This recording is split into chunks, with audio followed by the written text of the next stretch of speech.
RSS के स्वदेशी जागरण मंच ने चीनी सामान के बहिष्कार की अपील की है। इसके लिए बाकायदा एक मुहिम छेड़ दी गई है।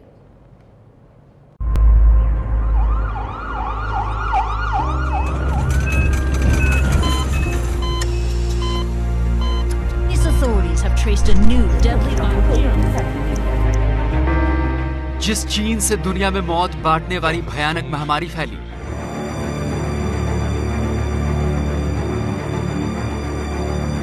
जिस चीन की वजह से आज दुनिया भर में 30 लाख से ज्यादा लोग बीमार पड़ चुके हैं, जिस चीन से आए वायरस ने 2 लाख से ज्यादा लोगों की जान ले ली, उसी चीन के आर्थिक बहिष्कार की आवाजें बुलंद हो गई हैं और इसकी शुरुआत हुई है भारत से। आरएसएस के आनुषंगिक संगठन माने जाने वाले स्वदेशी जागरण मंच ने देशवासियों से चीन के सामान का बहिष्कार करने की अपील की है। 25 अप्रैल 2020 से प्रारंभ करते हुए पूरे देश भर में स्वदेशी जागरण मंच ने चीनी माल के बहिष्कार का अभियान शुरू किया है। इस अभियान के दौरान देशभक्त जनता, सरकारी और गैर सरकारी प्रतिष्ठानों से ये निवेदन किया जाएगा कि वे यथासंभव चीनी माल का बहिष्कार करें। वैसे भी चीन के साथ कारोबार भारत के लिए कभी भी फायदे का सौदा नहीं रहा। 2007-2008 से 2017 और 18 के बीच के 10 सालों का आंकड़ा देखिए तो भारत ने चीन से 3,82,000 करोड़ रुपए का सामान खरीदा, जबकि चीन ने भारत से सिर्फ 19,000 करोड़ रुपए का सामान मंगाया। भारत का बाजार चीन के सामानों से इस कदर अटा पड़ा है कि चीन के माल ने भारत के देसी बाजारों पर पूरी तरह से कब्जा जमा लिया है, भारतीय उत्पादों को दौड़ से बाहर कर दिया है। ऐसे में कोरोना महामारी ने चीन के सामान को लेकर एक नई बहस छेड़ दी। चीन से शुरू हुए वायरस के कारण आज पूरी दुनिया त्रस्त है। हम सब लोग अपने घरों में रहने के लिए मजबूर हो रहे हैं। लाखों लोग संक्रमित हो रहे हैं। लाखों की संख्या में लोग मृत्यु को प्राप्त हो रहे हैं। ऐसे में हम भारत सरकार से भी निवेदन करते हैं कि नीतिगत उपायों के द्वारा चीन के माल का और चीनी कंपनियों का बहिष्कार किया जाए। जहां तक भारत के बाजारों पर चीन के दबदबे का मामला है, तो आज भारत में 60% स्मार्टफोन चीन की कंपनियों के, भारत के बाजारों में 50% इलेक्ट्रॉनिक सामान चीन का है।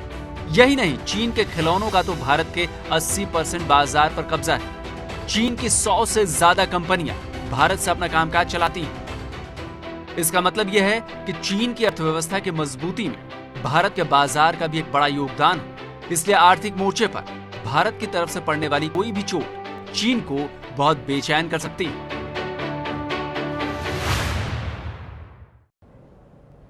तो क्या चीन से अगर कोरोना वायरस आया है तो हमें अपने सारे व्यापारिक रिश्ते बंद कर लेने चाहिए? इसी को लेकर हमारे साथ स्वदेशी जागरण मंच के सह संयोजक अश्विनी महाजन जुड़ रहे हैं और साथ ही बिजनेस एक्सपर्ट कुमार दीप मौजूद हैं। अश्विनी महाजन, आपने एक बहुत बड़ी अपील की और ये अपील कोई नई नहीं है। लगातार ये मांग देश में होती रहती है कि चीन का बहिष्कार करो ताकि हम अपने पैरों पर खड़े हो सकें। क्या आपको लग रहा है कि ये मांग वाजिब है? दवाओं के लिए जो कच्चा माल आता है वो सबसे ज्यादा चीन से आता है भारत।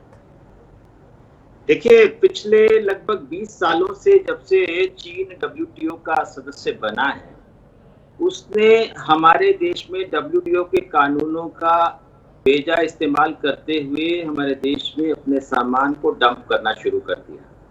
सारी दुनिया जानती है कि चीन एक नॉन मार्केट इकोनॉमी है। वहाँ एक आयरन कर्टन है जिससे ये पता नहीं चलता कि वो किस रेट पर जो माल बेच रहे हैं वो सही रेट है कि नहीं। तो ऐसे में जैसे ही चीन जो है अपना माल डंप कर रहा है, उसने हमारे उद्योगों को तबाह किया है। API इंडस्ट्री जो हमारे देश में 90% APIs हम खुद बनाया करते थे, ये रॉ मटेरियल होता है दवा उद्योग का, तो अभी आज ये स्थिति बन गई है कि 90% हम चीन से आयात करने के लिए बाध्य हो रहे हैं, क्योंकि उन्होंने सस्ता माल डंप करके हमारे उद्योगों को तबाह कर दिया। यही हाल हमारे खिलौना उद्योग का था। झोंक इंडिया का झोंक मस्ती का झोंक ये वतन का। पिछले 50 सालों से हमारी हर खुशी का हिस्सा पारस घी। हमारे केमिकल स्टील और तमाम प्रकार के दूसरे उद्योगों में भी इसी प्रकार से चीन ने अपना माल डंप किया, जिसके कारण हमारा जो अभी बात हो रही थी कि हमारा व्यापार घाटा लगातार बढ़ता चला गया। कहाँ हमारा व्यापार घाटा शून्य हुआ करता 2000 में चीन के साथ, अभी वो लगभग अभी भी $53 बिलियन है, ये $63 बिलियन तक पहुंच गया था। ये और ये जो स्वदेशी जागरण मंच ने पिछले 4-5 साल से जो अभियान लिया है, इसके चलते भारत सरकार ने कई प्रकार के उपाय पहले ही अपनाए हैं। इसका असर ये हुआ है कि हमारा जो व्यापार घाटा है वो $10 बिलियन जो लगातार बढ़ रहा था पिछले साल $10 बिलियन कम हो गया था। हमारा ये निवेदन है कि आज ये स्थिति है कि दुनिया भर में चीन के खिलाफ एक माहौल बना है और दुनिया भर के लोग इससे कहर से पहले भी जैसे अमेरिका ने भी एक ट्रेड वार छेड़ी थी, उसका असर ये हुआ कि चीन का माल काफी डंपिंग उसकी कम हुई है। अभी हमें ये प्रयास करना है कि हमारे देश में जो हमारी जो उद्योग खत्म हो गए थे, ये मैं वाजिब की बात कह रहा हूँ, हम किसी भी देश को अपने उद्योगों को पुनर्स्थापित करने का बिजनेस एक्सपर्ट भी मेरे साथ मौजूद हैं। अश्विनी महाजन जी, बिजनेस एक्सपर्ट कुमारदीप मेरे साथ मौजूद हैं। कुमारदीप, कोई भी देश और कोई भी व्यापार भावनाओं पे नहीं चलता है, ये आप भी जानते हैं और ये मैं भी जानती हूँ। चीन के सामान का बहिष्कार करना भारत के लिए कितना नुकसानदेह और कितना फायदेमंद, जानना चाहूंगी आपसे।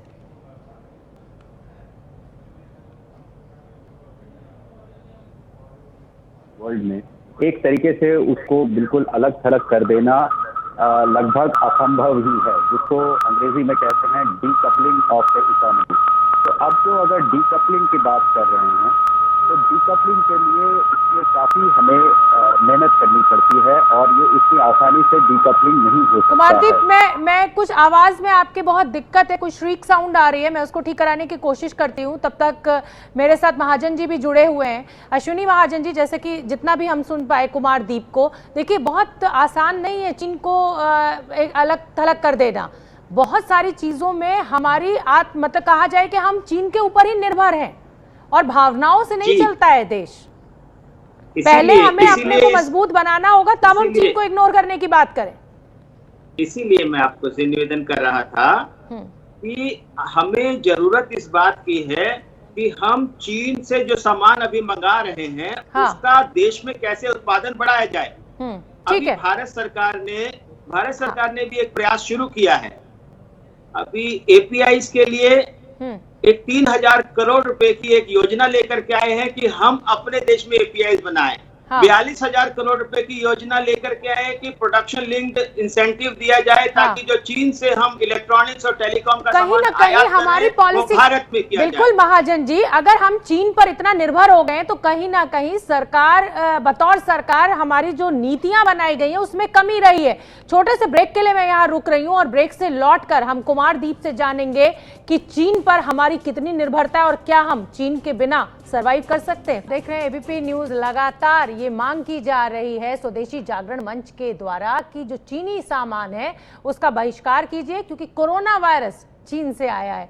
हमारे साथ सह संयोजक अश्विनी महाजन जी जुड़े हुए हैं जागरण मंच के और बिजनेस एक्सपर्ट कुमारदीप। कुमारदीप, आपका मैं रुख करना चाहूंगी, आपका आवाज मेरे तक ठीक से नहीं पहुंची थी। क्या चीन पर हमारी निर्भरता कुछ ज्यादा ही नहीं है और अगर हमने ऐसा नहीं किया तो हम कहीं ना कहीं परेशान हो जाएंगे? एक टर्म है जिसका नाम है डीकपलिंग इकोनॉमी।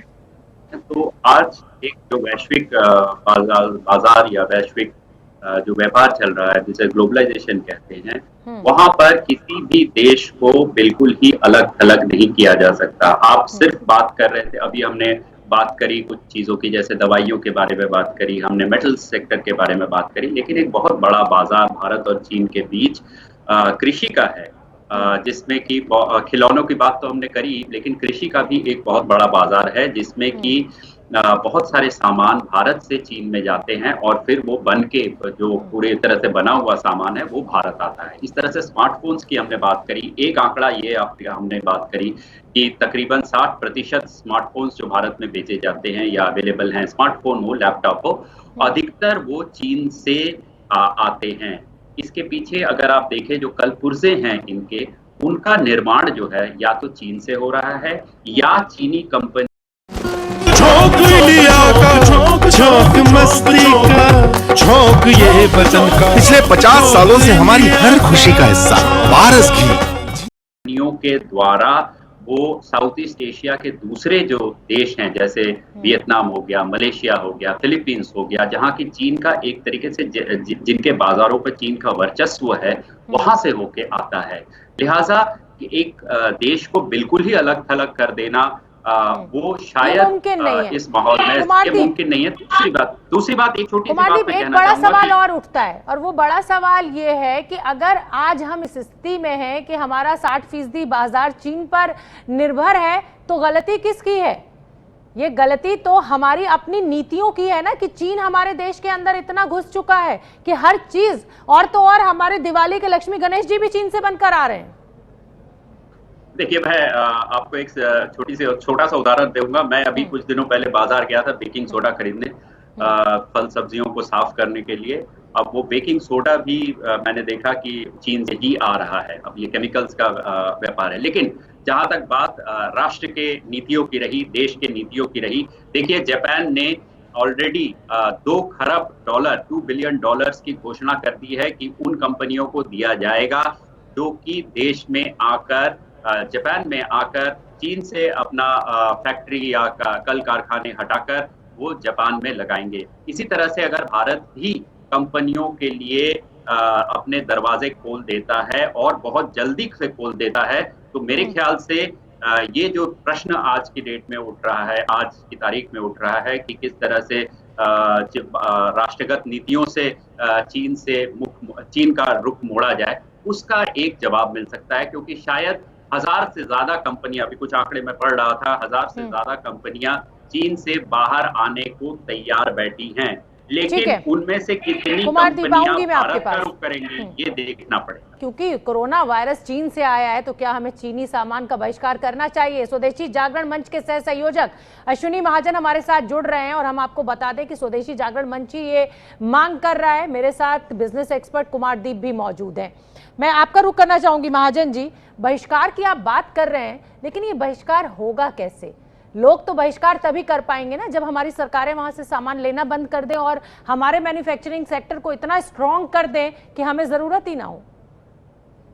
देखिए, ये जो माल यहाँ आना शुरू हुआ, वो इस कारण से हुआ कि उन्होंने माल डंप किया और अपने वहां जो नॉर्मल कीमत होती है उससे कम कीमत पर डंप करना शुरू किया, जिसके कारण हमारे उद्योग बंद हो गए।